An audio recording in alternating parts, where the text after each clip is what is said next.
Happy New Year!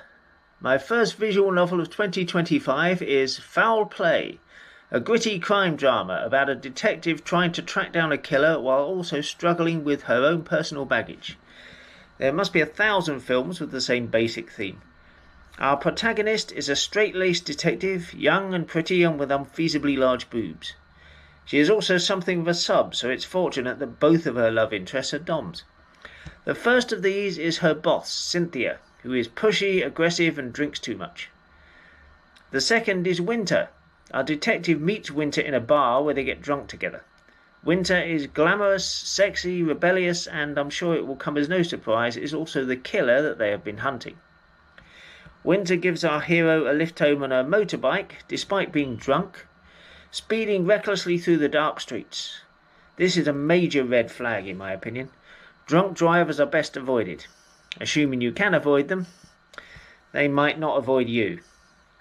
Anyway, after getting hammered with Winter, our detective finally detects that she is a lesbian and rushes to share the news with her mother.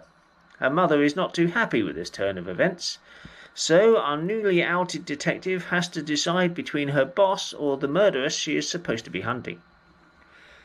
There are 5 endings to this, a romance ending for each waifu, and 3 others you'll have to figure out yourselves. There are also a couple of mini-games where you have to pick out clues, but they are simple enough. All things considered, this is pretty good. The art is okay, the story and the characters are great.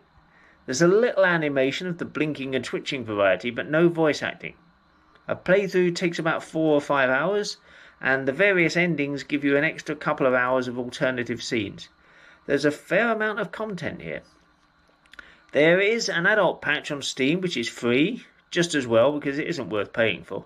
It just adds a couple of 8 scenes. This was made by Bandit Visual Games, who don't seem to have done anything other than this. Hopefully they will give us something new in the future because this is well worth a go.